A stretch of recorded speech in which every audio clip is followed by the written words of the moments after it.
You men are mistaken. I'm not an executioner. But you're still going to pay me that money, because I came a long way to face this ridiculous situation.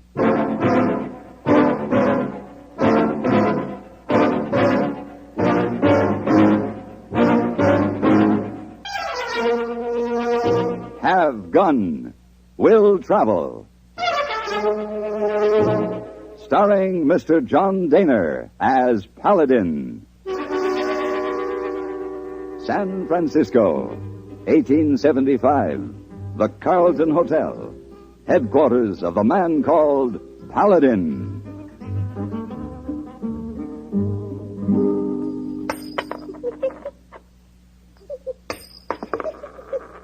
Miss Wong, what are you giggling about? Oh, Mr. Paladin, you look so funny. Play that game. Silver dollar. Throw him in air. Let him fall. Pick him up. Throw him in air. Let him fall. What is this game? This is not a game, Miss Wong. It's serious business. Oh, how so? Well, you see, I've had an urgent wire from a man named Jules Cleaver. He wants me to come to a place named Stone's Crossing. Never heard of it? No. Immediately. Oh, Mr. Paladin, why are you afraid to away your time playing games when you have urgent business? Miss Wong, it wasn't a game. The opera ball is day after tomorrow, and I'd planned on that. So I said to myself, I'll toss a coin. Heads, I'll take the job. Tails, I'll go to the ball. So? It came up heads. Yes. I take the job. And then I said, no. 3 out of 5. Heads. Heads. 4 out of 7. Heads. Heads. 5 out of 9. Heads. Heads. So it looks like I better take the job. Miss Wong. Oh, Mr. Paladin, play that game some more. It's much fun to watch.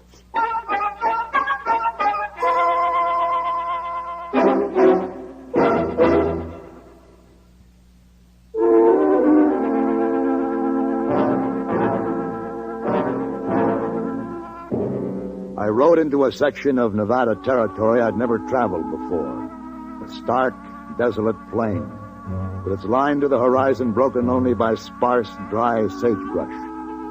The ground was lava-formed, hot and hard, and the ash-like dust that rose off it burned my eyes, closed my throat.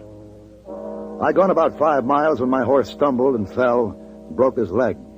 I was reminded then that when things seem bad, they can always get worse. There was nothing to do but shoulder my gear, walk back to the last water hole I'd seen, and hope that help would show up. 3 days passed before I heard the sound I was waiting for.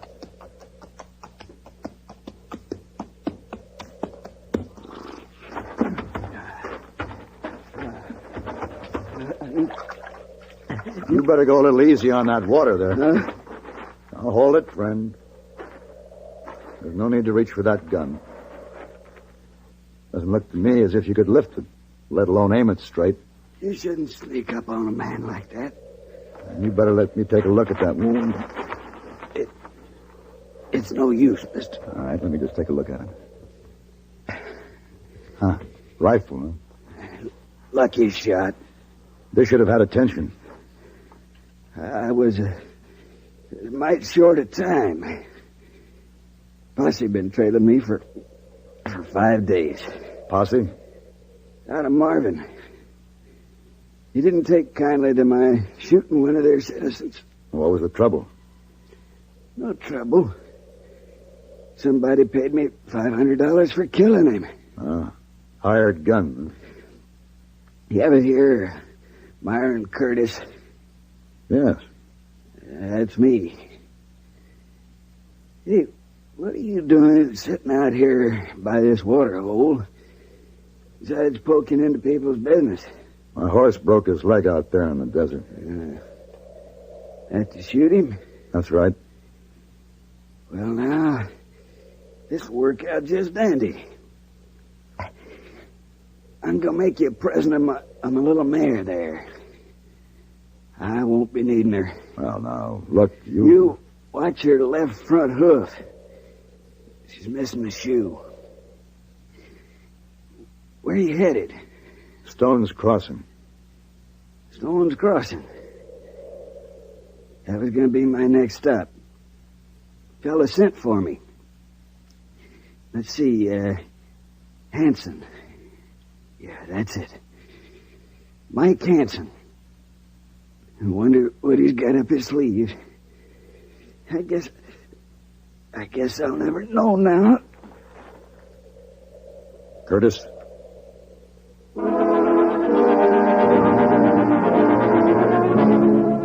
I buried Myron Curtis, then mounted his mare and started once more for Stone's Crossing and my appointment with Jules Cleaver. The going was slow. It was almost nightfall when I decided to make camp and go on to the town the next morning. I was gathering firewood when I heard the two horses. They came from the direction of the setting sun. And I wasn't able to see until they were right on me that both riders held rifles, pointed in my direction. Don't make one move, mister. Hey, what's the idea? Crowley? Yeah? Keep your rifle on him now while I get his gun. And now, wait a minute. We don't want no talk from you, Curtis. Curtis? Just give me that gun. You know, I'm like this. I just don't give up. The others, they turn back, but not me. I knew I'd find you. Would it do any good for me to tell you that I am not Curtis? Not a lick. Did you ever see Curtis? Nope. We joined up when the posse organized back there in Marvin. All I had to know is that we was after a killer. Well, what makes you think that I'm that killer? Now, let me tell you something. Ed Wills don't bow to nobody, Indian or white, when it comes to tracking a man. Tell him, Crowley. That's right. Ain't nobody better than Ed. I followed your trail for too many miles out of Marvin not to recognize them tracks when we crossed them again back there. Your barefoot horse put the noose around your neck, Curtis. Now, Crowley, get down here and get his hands tied behind his back. We're going to take him back to Marvin, Ed? Yeah. But he'll be slung over that mare on his belly when he goes. We're going to hang him first.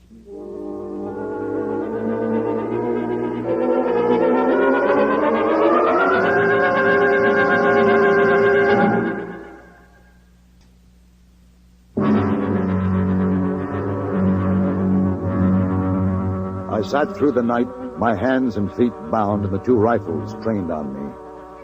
Then just before sunup, we rode out in search of a tree to serve as a gallows. Unfortunately, after a time, we were successful. I sat on the little mare under a spreading limb with the noose tied around my neck while the men made their preparations, and I hadn't the slightest idea how to save myself. I only knew I must stall as long as possible. Hey, Ed, this is awful close to Stone's Crossing. There's some people don't take to this, you know. Yeah, this is the first stand of trees we come to. I know, but there's some people's awful finicky about hangings. Yeah, it won't take long now. As soon as I get this rope over. Yeah. Yeah, now. Hey, I'd like to ask you something. Fire away. Your time's getting short. Would it bother you to learn later that you had hanged the wrong man? Yes, it would. And that's the truth. As far as I can see, you ain't the wrong man. Tie off the end of the rope there, Crowley. Suppose I told you that Curtis is dead, that he gave me this horse. Well, now, just supposing you did. You hear that, Crowley? Looky, Curtis, the way I heard it, you're a pretty slick one. You ought to be able to do better than that. Yes, I guess I'll have to. Hey, Ed, I can hear a horse headed this way. Yeah. Well, looks like we're ready. Stand back, Crowley, while I give this mare a whack and get her going. Wait. Yeah? I trust you are a God-fearing man. I am that. Then surely you will allow me a moment to silently make my peace with my maker. Ed, can't you see he's stalling? That horse is moving in here fast. Sure is. Sorry, Curtis. Guess you'll have to die unrepented. Give the horse a whack, Crowley. Wait a minute. Now, what is this? What's going on here? You see, we was with a posse. We trailed this man from Marvin. Now, this here's Myron Curtis. He's wanted for a killing. Who? Myron Curtis, hired gun. These men are mistaken, mister. My name is Paladin. Wait a minute. Let's have a look at you. Well, of course. I didn't recognize you right off with that growth of beard. It's been a long time. You know this man? Yes. And his name is Paladin. Well, it can't be. We followed his trail from Marvin, I tell you. Look, all I've got to say to you two is get out of here fast before I take you into the sheriff.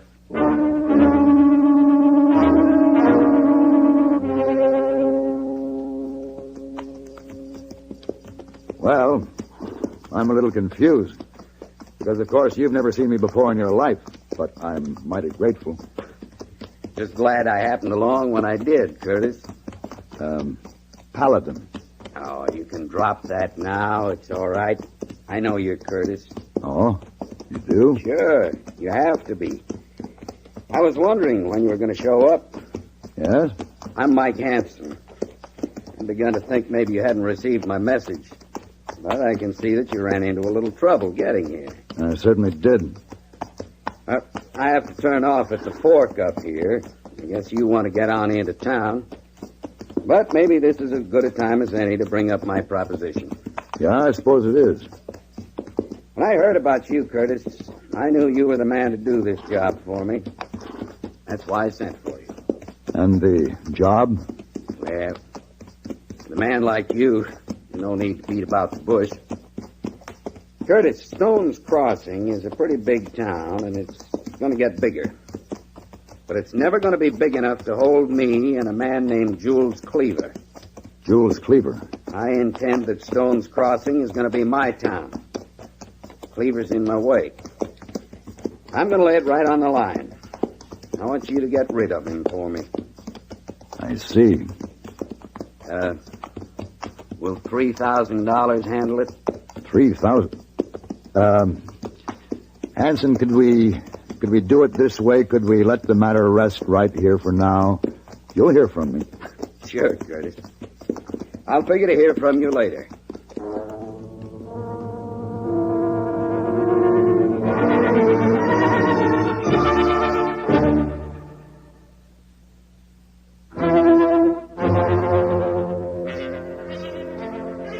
I was grateful to Mike Hansen for saving my life, but I figured the explanations I owed him would have to wait. After all, Jules Cleaver was my client. I had traveled a long way to keep this assignment. I checked into the hotel at Stone's Crossing and called at Cleaver's home that afternoon. Mr. Cleaver? Yes?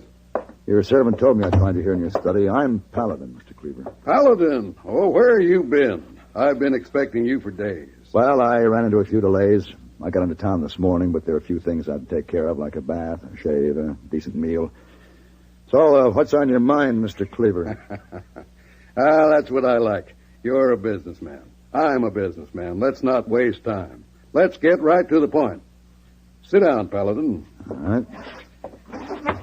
Now, Paladin, a businessman, or anyone for that matter, striving for success or certain attainments, finds, as a matter of course, obstacles along the way. If he intends to forge ahead, the obstacles must be removed, right? Yes, I suppose so. Now, I'm a determined man. Oh? At the moment, there's an obstacle in my path. A man named Mike Hansen. Yes? And I'm going to lay it right on the line. I want you to get rid of him for me. How about, $3,000 for the job? 3,000. Well, I've come a long way for this meeting, Mr. Cleaver. Yeah? It's been uncomfortable and miserable. I was nearly hanged in the bargain, but I'm afraid I've arrived here to find that there's been a misunderstanding. What do you mean? I am not an executioner, Mr. Cleaver. Huh? Your gun is for hire, isn't it? Well, Look, suppose we let the deal remain right here for the moment. I'll get in touch with you. Oh. All right.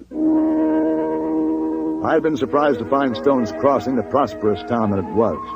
Then, as I rode back to my hotel, I took note of the fact that all the places of business seemed to be owned and controlled by either M. Hansen or J.J. Cleaver. It appeared that I was involved with the two leading citizens. That afternoon, I gave the matter careful consideration. Then I sent messages to the two gentlemen. Oh, hello, Hansen. Come in. I got your message. Hey, you're right on time. You want a drink? Oh, no, thanks. I don't have much time. Well, did you decide to accept my offer, Curtis? Hansen, I am not Myron Curtis. He is dead. Dead? Yes. And my name is Paladin. Well, excuse me. Hello, Cleaver. Come in. Hansen. Paladin, now, what's the meaning of this? What's going on here? Now, you'll find out, both of you. Sit down. I still want to know... And be quiet. Gentlemen, I asked you to meet with me here in my hotel because I feel that we're involved in a situation that requires further discussion. Now, this morning, Mr. Hansen, you made me an offer of $3,000 to kill Mr. Cleaver. What? And you, Mr. Cleaver, early this afternoon made me an offer of $3,000 to kill Mr. Hansen. Well, now, look Cleaver, here. Quiet. No. You both can see what this means, can't you? This means that I would have $6,000 and you would both be dead. I'm getting out of here. Now you sit down. I'm going to give you a chance to reconsider. This is my offer. I'm going to lay it on the line, a phrase you gentlemen are so fond of. You will each pay me $3,000, and I will see that you both stay alive. No, what You're kind nothing of but a talk cheap is- gunslinger, Paladin. And you're going to pay me that money, too, because I came a long ways to face this ridiculous situation, and I brought you together here today so you could learn just how stupid you are. Now, I am not a killer, but you, Cleaver, didn't know that when you hired me for this job. You thought you'd bought yourself an executioner. Well, then how come and the you... man you hired, Hansen, never managed to make it this far. He died before you could make a deal with him. So, through circumstance, you gentlemen have another chance. Paladin. There's room in Stone's Crossing for both of you. May I suggest that you try to share the town in peace? Each of you, in attempting to destroy the other, just might find yourself destroyed. Now, gentlemen, shall we have a drink?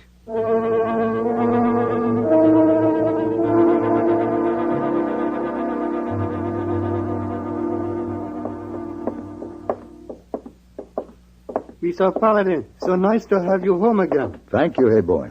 Missy Wong have surprise for you. Oh, what you been up to now? You wait, you'll see. You go in, Mr. Paladin. Well, now... Well, what's all this? Very fancy, huh? Oh, Missy Wong so sorry you can't go to opera ball. When she clean rooms in hotel, she save all party favors. Decorate for you. Well, I'm overwhelmed. Look at that. Paper hats, balloons, streamers. Oh, this is festive. I tell you what, hey boy. Tonight, we'll order up some champagne. And you and Miss Wong and I will have our own ball. Oh, Isa, very nice. Hey, Mr. Paladin, you have a very angry red scar on neck. What is that? It's a rope burn, hey boy. Rope burn? Yes. It's to remind me the next time I travel in Nevada territory to be sure to bypass a place called Stone's Crossing.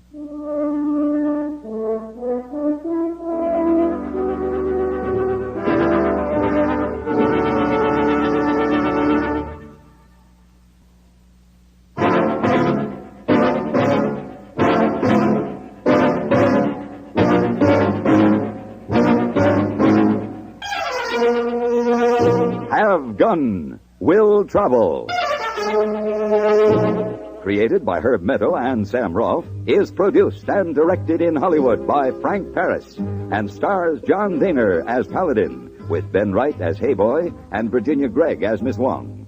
Tonight's story was specially written for Have Gun, Will Travel by Ann Dowd. Featured in the cast were Harry Bartell, Jack Moyles, Joseph Cranston, Bartlett Robinson, and Vic Perrin.